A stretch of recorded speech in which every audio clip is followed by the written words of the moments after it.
Bueno, yo estoy muy agradecido de poder estar con ustedes aquí en la iglesia esta mañana. Nosotros a su pastor, al pastor Diego, lo conocemos. Tendremos que hacer memoria, pero son varios años y él estuvo allí con nosotros en Córdoba. Hay que ver que vuelva, porque han pasado demasiados años, pero fue de muchísima bendición allá. Y siempre hemos sabido de ustedes por medio de un hermano para nosotros muy querido, el hermano Jaime Adams, que yo sé que también pasa mucho tiempo con ustedes. Y el Señor es muy bueno, ¿no? Yo hablando con Diego me he dado cuenta de que, bueno, uno llega a cierta edad, no quiero decir que estamos viejos ya, pero ya llegamos en una etapa en que uno no espera tener un mentor, alguien que tenga más experiencia espiritual, que se preocupe por uno. Y así ha sido para mí Jaime Adams, y sé que lo ha sido para el pastor Diego también, y para muchos más. La verdad que ha tocado muchísimas vidas, y él siempre nos ha hablado tanto de lo que Dios está haciendo aquí en Medellín y en la iglesia de ustedes, las demás, las otras iglesias rediles que hay en la ciudad. Y bueno, verlo con mis propios ojos de verdad es una gran bendición. Y me estoy llevando ideas que creo que nos van a servir a nosotros allá en Córdoba. Bueno, yo por empezar les tengo que pedir disculpas porque el mensaje de hoy va a ser un mensaje repetido de la conferencia. A mí me invitaron a participar, pero yo no sabía cuáles eran los temas que iban a tocar. Entonces yo preparé un mensaje de Efesios capítulo 1 y después ya estando en conferencia me doy cuenta de que es uno de los mensajes que se predicó en la conferencia. Y yo ya le había pasado el texto al pastor, me había preguntado qué iba a predicar, así los de medios pudieran ir preparando el material y todo. Y me di cuenta de que es una copia de un mensaje ya predicado que algunos de ustedes ya habrán escuchado. Pero hablando con él me dijo, no queremos cambiar por los hermanos que ya hicieron este trabajo. Y además a lo mejor viene bien que se escuche el mismo pasaje de nuevo. Así que con esa salvedad vamos a ir al capítulo 1 del libro de Efesios. Y yo le he puesto como título a este mensaje, el maravilloso plan cósmico de Dios.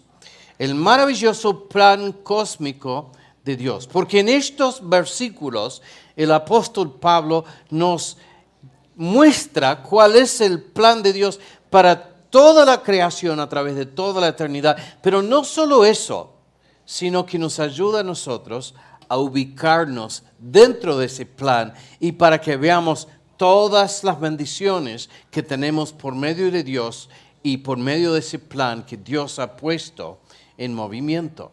Y esto para nosotros es de mucha ayuda.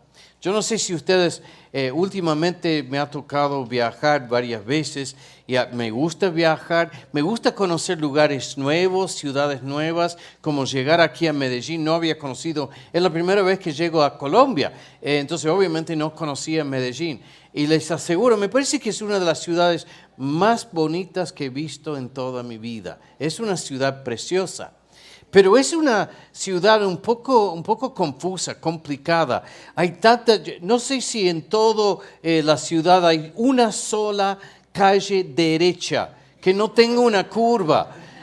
Sin hablar de lo empinado, es todo para arriba, para abajo, una curva, arriba, abajo, otra curva. Yo no sé cómo no se pierden constantemente ustedes.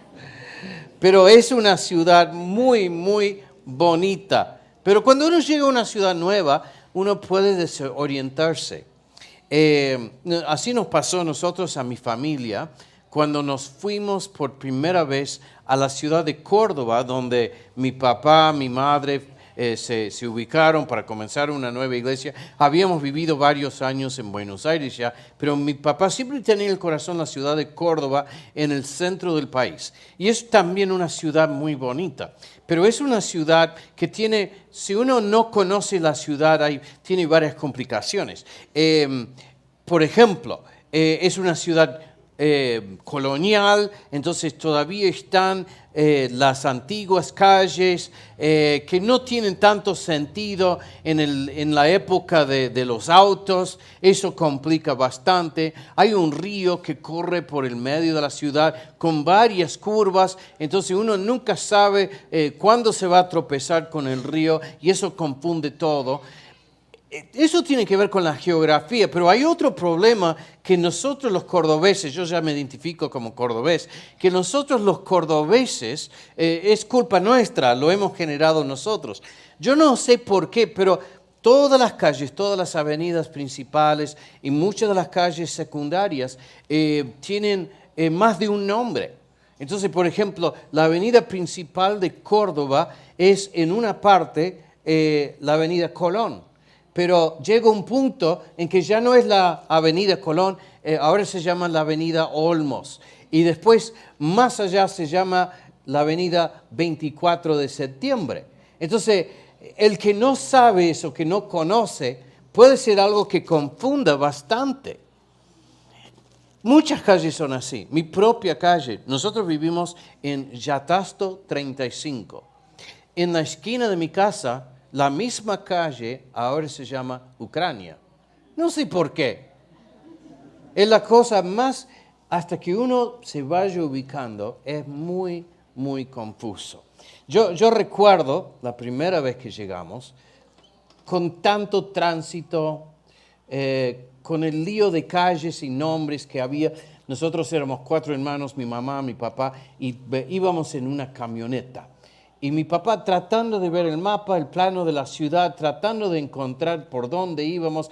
Y en esa misma avenida Colón, no sé por qué han puesto justo en el medio de la avenida, en ciertos lugares donde uno dobla, una especie de pilote, una especie de columna bien fuerte de cemento. Yo no sé para qué, yo creo que es para atrapar a los turistas. Y así nos atrapó a nosotros. Mi papá tratando de ver dónde íbamos y tratando de no chocar los autos, se chocó de frente con uno de esos y reventó el paragolpes de la camioneta. Y así nosotros empezamos nuestra visita en la ciudad de Córdoba. Pero estábamos buscando el Parque Sarmiento, que es un parque muy amplio, muy abierto, hermoso, y que tiene una elevación, el mirador, que en esa época, ahora no tanto, en esa época se podía ver toda la ciudad de allí arriba. Ahora han edificado, por un lado, muchos edificios altos y parte de esa vista se ha tapado. Pero en esa época uno podía pararse ahí y ver toda la ciudad, y eso es de mucha ayuda, porque podíamos ver el trazo del río y podíamos ver la avenida Colón allá abajo y cómo corría, por dónde pasaba y dónde eran los puentes que cruzaban el río. Y era de mucha ayuda en esa época. Y ese fue un día muy especial, porque estando ahí y mirando la ciudad, con mi familia oramos y sentimos claridad del Señor, de que era el lugar donde quería Él, el Señor, que estuviéramos para trabajar en la obra.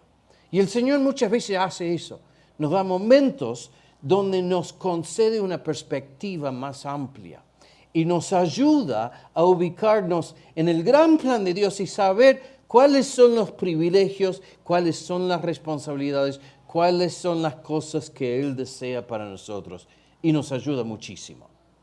Hoy en día tenemos otra forma de ubicarnos y yo vengo aprovechándolo en este viaje. Uno se saca el teléfono y hay un mapa de Google que uno lo mira y hay un puntito que en teoría eres tú, ¿no es cierto? En teoría, porque no siempre, a veces está mal ubicado, media cuadra de separación de donde estás en realidad, pero en general te dice dónde estás parado. La otra noche yo estaba ahí cerca del hotel, en Córdoba decimos shopping, el centro comercial, muy bonito, había comido algo y estoy saliendo, empieza a llover y tengo que bajar y dar una vuelta por una esquina y después subir todo caminando, y yo decía, espero, no espero, por fin me tapo con mi chaqueta, con mi campera, y voy corriendo.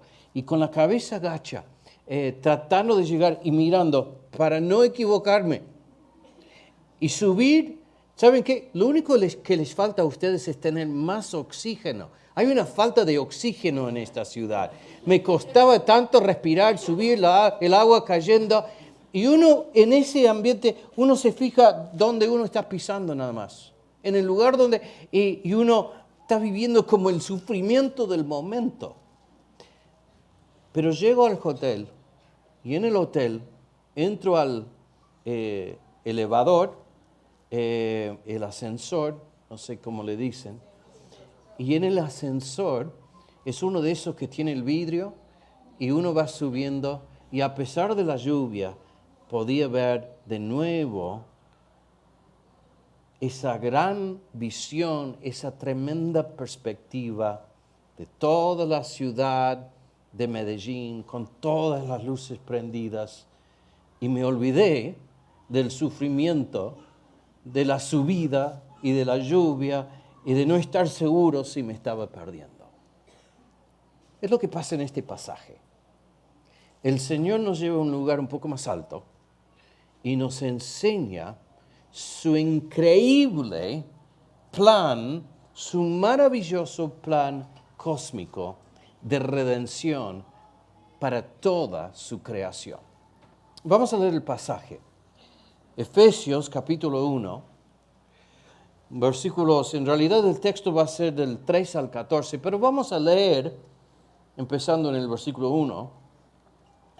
Dice Pablo, apóstol de Cristo Jesús, por la voluntad de Dios, a los santos y fieles en Cristo Jesús que están en Éfeso.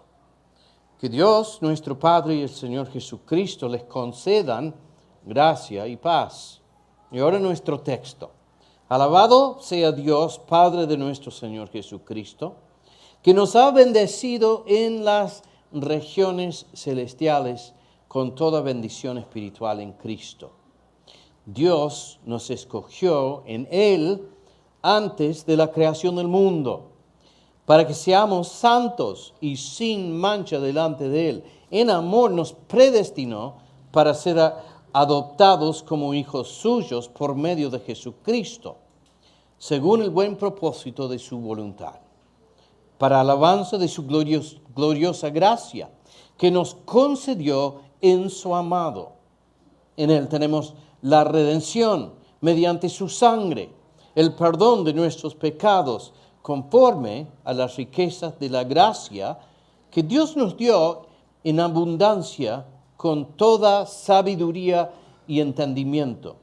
Él nos hizo conocer el misterio de su voluntad conforme al buen propósito que de antemano estableció en Cristo, para llevarlo a cabo cuando se cumpliera el tiempo, esto es, reunir en Él todas las cosas, tanto las del cielo como las de la tierra. En Cristo también fuimos hechos herederos, pues fuimos predestinados según el plan de aquel que hace todas las cosas conforme al designio de su voluntad, a fin de que nosotros que ya hemos puesto nuestra esperanza en Cristo seamos para alabanza de su gloria. En Él también ustedes, cuando oyeron el mensaje de la verdad, el evangelio que les trajo la salvación y lo creyeron, fueron marcados con el sello que es el Espíritu Santo prometido.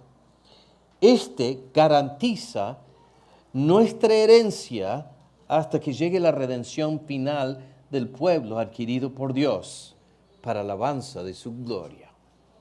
Padre Celestial, nos quedamos maravillados frente a tu tremendo plan de redención. Y Señor, te damos gracias porque en este plan te has fijado en nosotros. En amor nos has escogido y tienes un propósito eterno para nosotros. Y ese propósito es de bendecirnos. Tu propósito es de bendecirnos para la gloria de tu Hijo. Y Señor, yo te pido que en este momento podamos entender más de este pasaje, que las tremendas, enormes verdades que encontramos puedan penetrar más en nuestras almas, que abras más nuestros ojos, que entendamos mejor lo que estás haciendo en el mundo y dónde nosotros estamos ubicados en el gran plan, en la gran demostración de tu gracia por medio de Jesús. En el nombre del Señor Jesús. Amén. En este pasaje, Pablo busca abrir nuestro entendimiento con el fin de que podamos abarcar mejor el propósito de Dios, el plan de Dios para toda la creación. Una perspectiva muy amplia, pero a la vez busca de ubicarnos a cada uno de nosotros dentro de ese plan para que entendamos cuáles son las bendiciones que tenemos a través de este plan y que eso para nosotros sea de mucho aliento y nos motive a caminar mejor con el Señor. En la medida que lo estudiamos, vamos a encontrar que el plan tiene estructura trinitaria. Pero antes de llegar a eso, sería bueno que veamos en los primeros 2 versículos del pasaje, versículos 3 y 4, lo amplio que es este plan y el hecho de que el plan abarca toda la creación, o sea que abarca todos los tiempos, aún incluso viene de antes de todos los tiempos, y abarca todos los espacios del universo creado por Dios. Vemos que, por ejemplo, abarca todo el tiempo, incluyendo los tiempos, si podemos hablar de esa forma, esa realidad que existe antes de todos los tiempos. En el versículo 4 dice, Dios nos escogió en Él antes de la creación del mundo, para que seamos santos y sin mancha delante de Él. Abarca todos los tiempos, incluso abarca aquella existencia divina, ese tiempo en que no sé si hay que hablar de tiempo ya, pero que Dios en su existencia trinitaria hizo el plan de crear un mundo para la gloria del Hijo. También vemos que no solo abarca todos los tiempos, sino que abarca todo el espacio creado por Dios. Alabado, versículo 3, sea Dios, Padre de nuestro Señor Jesucristo, que nos ha bendecido en las regiones celestiales con toda bendición espiritual en Cristo. Nosotros somos bendecidos en cada ámbito de la creación, en cada dimensión de la creación. Somos bendecidos en esta tierra, pero también ya hemos sido bendecidos en el cielo. Más abajo dice, versículo 10, para llevarlo a cabo cuando se cumpliera el tiempo, esto es, de reunir todas las cosas, tanto las del cielo como las de la tierra. O sea que la bendición de Dios, el plan cósmico de Dios, abarca todos los tiempos y antes de todos los tiempos, y abarca todas las dimensiones del espacio creado por Dios, tanto lo terrenal como lo celestial. Vaya que es amplio el plan de Dios. Es el plan de Dios de redimir su propia creación. Ahora, ¿cómo lo hace? Y si estudiamos con cuidado, si leemos con cuidado, encontramos de que el pasaje, como hemos dicho recién, tiene estructura trinitaria. Esto se hace por la obra del único Dios que se manifiesta en forma trinitaria. El trino Dios es el que actúa en el plan de la redención del mundo. Ahora esto es muy lógico, porque Dios, el único Dios, hay un solo Dios, pero un solo Dios trinitario. Este Dios trinitario también actuó en la creación del mundo. Entonces es lógico que el mismo Dios trinitario obre por medio de cada persona de la Trinidad en la redención de esa creación original. Si nosotros volvemos al libro de Génesis, el capítulo 1, vemos que en el principio dice que Dios creó al mundo. En el principio, ¿quién? Dios hizo todo lo que nosotros conocemos. Ahora, después dice, ¿cómo lo hizo? Lo hizo por medio de su palabra. Y es importante entender que esto no es simplemente Dios que vocaliza mandamientos, no solamente Dios que dice que se haga la luz y se hace la luz, sino que hay algo mucho más profundo que está ocurriendo y es de que está presente el segundo miembro, la segunda persona de la Trinidad. Y esto lo sabemos porque si damos el salto al Evangelio de Juan, el primer capítulo, nos dice que en el principio el Hijo estaba con el Padre y que todo lo que ha sido creado fue hecho por medio del Hijo y nada de lo que ha sido hecho se hizo de otra forma. Todo es por medio del segundo miembro de la Trinidad. Pero si volvemos a Génesis encontramos de que también estaba obrando, estaba presente el Espíritu, porque dice claramente que el Espíritu de Dios se movía sobre la faz de las aguas. Entonces, Dios, de forma trinitaria, obrando por medio de cada persona de la Trinidad, hizo todo lo que existe. Hay ciertas obras que se pueden asignar por excelencia a cada uno. Es Dios el que propuso. Es Cristo el mediador. Por medio de Cristo se hace y siempre acompañado por el Espíritu Santo. Y el plan de redención de Dios funciona de la misma forma. Y es lo que vemos en este pasaje. Dios, para redimir el mundo creado, obra de forma trinitaria. Entonces vamos a ir viendo lo que hace cada miembro de la Trinidad en este pasaje.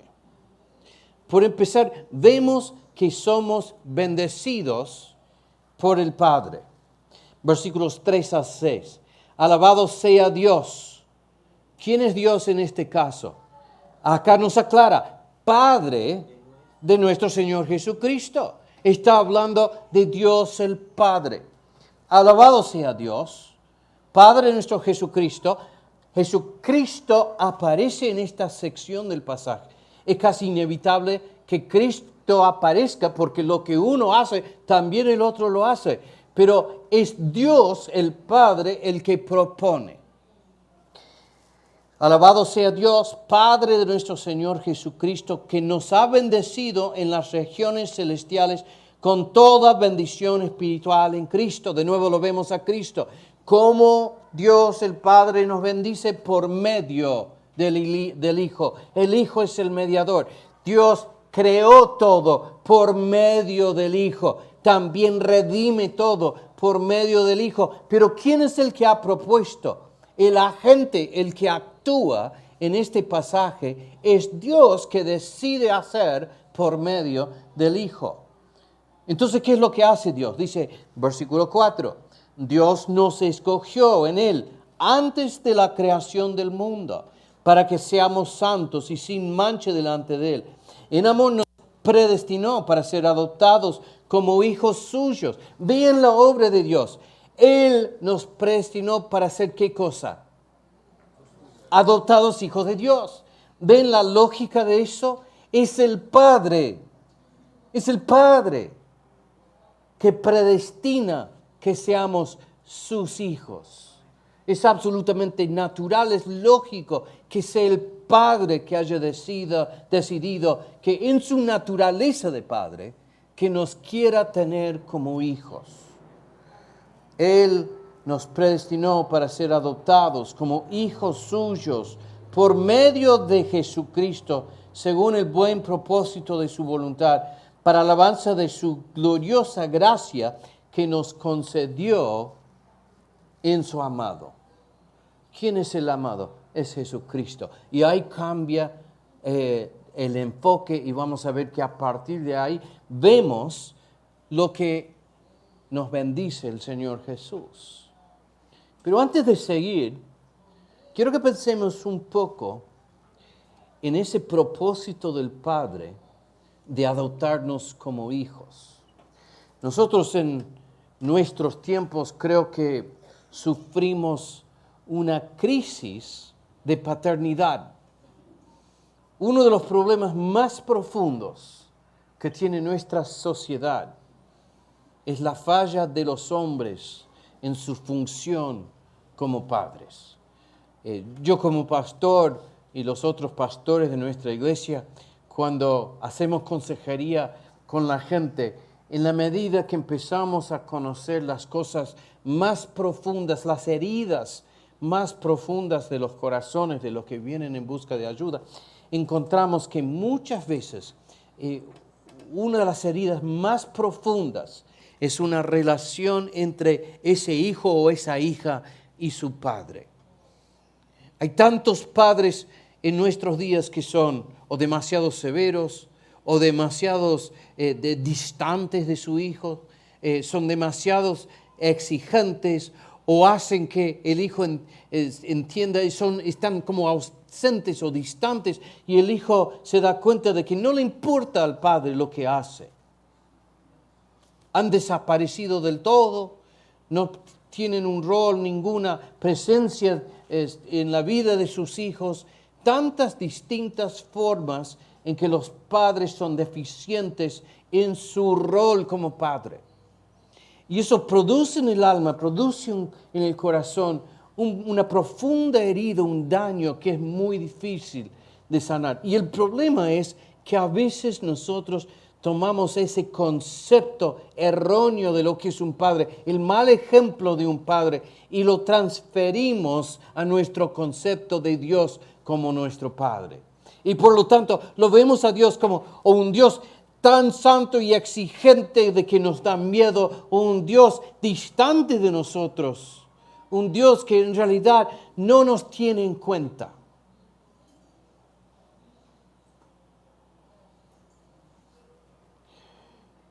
No sé si alguna vez, creo que pasa que a veces pensamos, el Padre me acepta, pero en realidad es más bien es como que me tolera.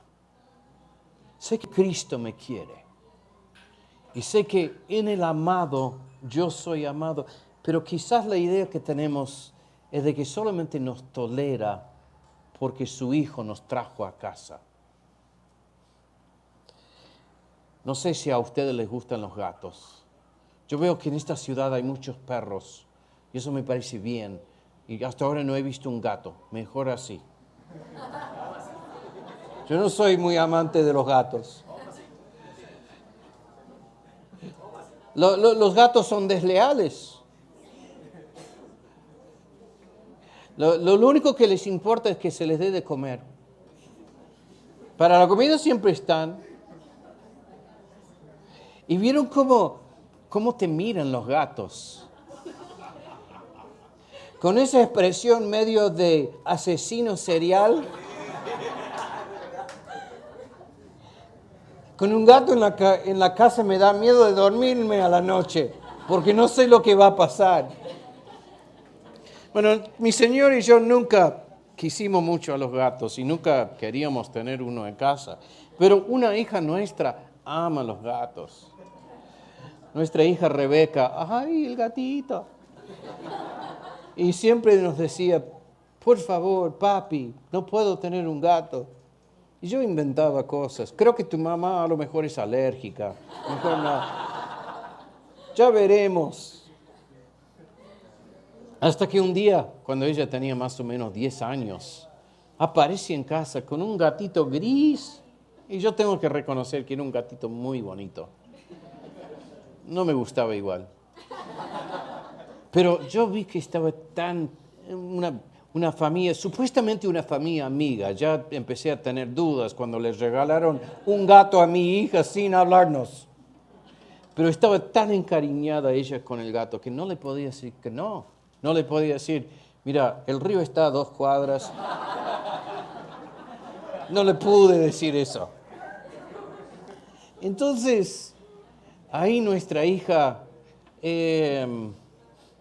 trajo esta gata, y digo gata porque era una gata, y aprendimos algo de las gatas, un dato que no lo habíamos tenido en cuenta, y llegaron 7 gatitos a casa. O sea que a nosotros que no nos gustaban los gatos, nuestra casa se llenó de gatos. Y por supuesto podemos regalar casi todos los gatos, pero uno era tan bonito, ay papá, y nos quedamos con la mamá y una de las hijas. Así que 2 gatos en casa, 2 gatas. A darles de comer todos los días, a cuidarnos por si nos estaban mirando para tramar algo. Y pasan los años, pasan unos 9 años y nuestra hija se va a Estados Unidos para estudiar. Y todavía están los gatos. Y estuvieron varios años más después de que nuestra hija se fue de casa. Nosotros aceptamos los gatos no porque queríamos a los gatos, sino porque la queríamos mucho a nuestra hija. Yo creo que a veces pensamos, así debe ser con el Padre. El Hijo nos ama, eso lo sabemos porque Él murió por nosotros. Pero el Padre es santo. Y lo vemos como distante. Y a lo mejor sentimos que apenas nos tolera por amor a su Hijo. Pero este pasaje dice algo muy distinto. Dice, versículo 4, Dios nos escogió. ¿Quién nos escogió? Dios el Padre nos escogió. Dios nos escogió en Él antes de la creación del mundo. Antes de la creación del mundo, Dios se fijó en mí. Y su propósito era de tenerme como hijo. Él se fijó en mí. Dice, Dios nos escogió en Él antes de la creación del mundo para que seamos santos y sin mancha delante de Él. En amor, en su amor. Amor de Padre nos amó. En amor nos predestinó para ser adoptados como hijos suyos por medio de Jesucristo. Somos bendecidos por el Padre. Es el propósito del Padre desde antes de la eternidad tenernos a nosotros como sus hijos adoptivos. Nos vio por medio de unos ojos de amor antes de que hubiéramos nacido. Ahora, ¿cómo recibimos esta bendición que nos llega por el Padre? Somos bendecidos en el Hijo. Por medio de la obra mediadora del Hijo, nosotros somos bendecidos. Y en este pasaje vemos que también Cristo hace mucho más por nosotros y cumple un rol de importancia en el gran plan de Dios de redención del mundo. En el versículo 6 empezamos a ver la transición donde empieza ya a enfocar la perspectiva del Hijo. Habla de la alabanza de su gloria, de su gloriosa gracia que nos concedió en su amado. En Él tenemos la redención mediante su sangre. ¿La sangre de quién? La sangre de Jesucristo. Mediante su sangre, Cristo es el mediador. Dios propone, Dios ordena, el Hijo de Dios, Jesucristo, es el que efectúa, el que lleva a cabo las órdenes del Padre. En Él tenemos la redención mediante su sangre, el perdón de nuestros pecados, conforme a las riquezas de la gracia que Dios nos dio en abundancia con toda sabiduría y entendimiento. Él nos hizo conocer el misterio de su voluntad conforme al buen propósito que de antemano estableció en Cristo, para llevarlo a cabo cuando se cumpliera el tiempo. Esto es, de reunir en Él. ¿En quién? En el Señor Jesús. Todas las cosas, tanto las del cielo como las de la tierra.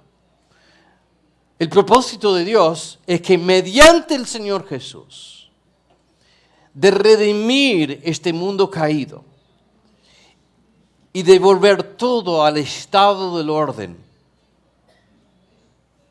que Él quiere. Nuestro mundo está tan desordenado. Hemos vivido años sorprendentes los últimos 2 o 3 años. Han pasado tantas cosas. Una pandemia que nos hizo entender de que las autoridades que supuestamente todo lo entienden, en realidad entendían muy poco. Mucha gente critica a los gobernantes y muchas veces, bueno, puede ser que tengan razón, no digo que no, pero de cierta forma yo tengo compasión de los que tuvieron que gobernar en estos tiempos. Había tan poca información y la información que había siempre tan confusa. ¿Cómo se toman decisiones que afectan la vida de millones de personas? Bueno, y en el transcurso de la pandemia cometieron muchos errores. Algunos que son errores culposos donde uno dice, no, habría que echarlo. Pero sinceramente, si yo estuviera en su lugar, no sé si hubiera tomado la decisión correcta. Ha revelado de que la ciencia que muchos de alguna forma adoraban como si fuera la respuesta de todo, tampoco tenía muchas respuestas. Entonces, grandes ídolos de nuestra cultura, la ciencia por un lado, el gobierno, porque muchos hacen del gobierno del Estado un ídolo falso, porque es un ídolo que supuestamente tiene que resolver y al final parece poder resolver muy poco. Es un ídolo, un Dios falso que no nos oye, y si es que nos oye, nos malinterpreta o nos usa para sus propios fines. Y al final nos da muy pocas respuestas. Un pobre Dios. Y todo desordenado. ¿En cuántos de nuestros países estamos preocupados por cuestiones de la seguridad? Yo sé que en Argentina es un problema muy grave. Y temas de economía, ni empecemos con la economía. En la Argentina estamos de nuevo en crisis, vivimos de crisis en crisis, ya se ha hecho costumbre en la Argentina, pero de nuevo estamos en una crisis profunda. Y ahora estamos hablando nada más de nuestra América Latina. Si ampliamos un poco nuestra visión y nos damos cuenta que en Europa estamos al borde de una tercera guerra mundial. Volvemos un par de años atrás y todo el mundo convencido de que las organizaciones de las Naciones Unidas, de la Unión Europea, estábamos viviendo ahora en una época iluminada y avanzada y sofisticada y moderna, y las guerras, por lo menos en Europa, eran cosas del pasado. Y esto parece a veces la Primera Guerra Mundial, una guerra de trincheras y por otros momentos la Segunda Guerra Mundial, y estamos al borde, unos temen de que estamos al borde de una guerra nuclear. Y podemos ver todo eso y nos puede desesperar. Podemos decir, ¿qué vamos a hacer? Y en nuestro país pasa eso, en Argentina todos están tan desesperados, la generación joven se quiere ir del país, porque están convencidos de que allí no hay futuro. Y yo les digo, no, piénsenlo bien, porque te vas a ir allá o donde sea y donde te parece que vas a vivir una existencia mágica y vas a descubrir de que los mismos problemas existen ahí. Todo el mundo sufre bajo el efecto del maligno. Y la obra de Satanás es el desorden y la destrucción. Pero aquí nos promete, nos asegura de que en la historia hay otro proceso activo. Y es el proceso de la redención de Dios que garantiza de que lo que Él hizo la va a recomponer. y que toda su creación será redimida y que sus hijos van a gozar esa nueva realidad cuando el momento llegue. Entonces somos bendecidos por el Padre y somos bendecidos de tantas formas en el Hijo. Y tenemos la confianza de que el plan de Dios se está llevando a cabo y es para nuestra bendición. Dijimos, somos bendecidos por el Padre, bendecidos en el Hijo y somos bendecidos a través del Espíritu Santo. En los versículos 13 y 14 encontramos el rol del Espíritu Santo en el maravilloso plan cósmico de Dios. Dice, en Él también ustedes, cuando oyeron el mensaje de la verdad, en Él está hablando todavía de Cristo.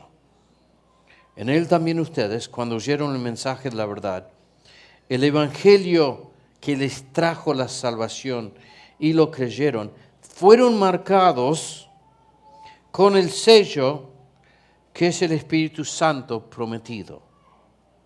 Este garantiza nuestra herencia hasta que llegue la redención final del pueblo adquirido por Dios para alabanza de su gloria.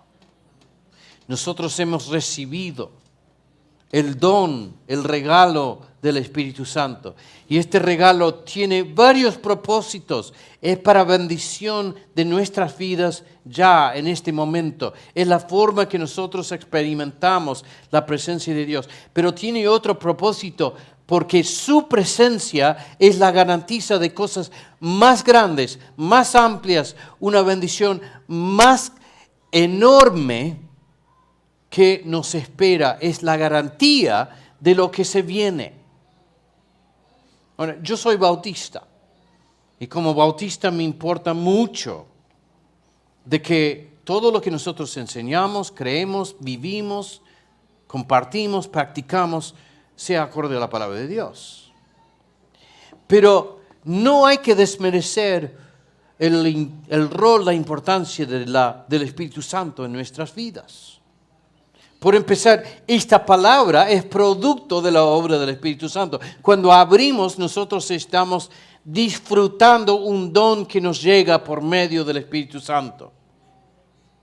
Y el Espíritu Santo, para el que es genuinamente cristiano, es una presencia constante en nuestras vidas. Por empezar, ¿cómo llegamos a Cristo? No fue por la obra del Espíritu Santo. No fue el Espíritu Santo que nos estuvo convenciendo de nuestro pecado, que nos permitió ver la mugre de nuestros corazones y nuestra culpabilidad ante el Santo Dios. Solamente el pecador entiende esto en la medida que su mente, su entendimiento es iluminado por la obra del Espíritu Santo. Es el Espíritu Santo que nos da vida y que nos lleva al arrepentimiento, que nos convence de que así como somos pecadores y sin Dios estamos en una situación desesperante, a la vez en Cristo Jesús, por medio de su obra, hay esperanza, hay salvación. Está la posibilidad de ser limpiados, está la posibilidad de ser reconciliados con Dios, está la posibilidad de ser sus hijos. Eso viene por la palabra revelada por el Espíritu Santo y por esa obra en cada corazón que hace que esta palabra sea para nosotros palabra viva. Eso lo hace el Espíritu Santo. El Espíritu Santo nos ayuda en nuestro crecimiento. Nos sigue mostrando cuando estamos mal. Nos toca el corazón cuando estamos en rebeldía contra el Padre. Nos lleva al arrepentimiento constantemente. Nos hace entender la palabra de Dios. ¿Cuántas veces abrimos la Biblia y leemos un pasaje que a lo mejor hemos leído 10 veces, pero hoy entendimos algo que nunca habíamos entendido antes? Es como que de repente se queda iluminada y la doctrina se llama así, la iluminación del Espíritu Santo, que hace que se nos encienda el entendimiento de la palabra de Dios. Eso es obra del Espíritu. El Espíritu nos consuela. Cuando estamos en este mundo y decimos, todo se viene abajo. ¿Y qué vamos a hacer? ¿Y cómo voy a alimentar mi familia? ¿Y cuál es el futuro que van a tener mis hijos? Y el Espíritu Santo nos aclara, hermano, querido, hijo, date cuenta que Dios todavía está en control y no se olvidó de ti. Y nos acerca la palabra que nos hace volver a la confianza necesaria en Dios. Nos consuela, nos guía, nos da sabiduría cuando no sabemos qué decir.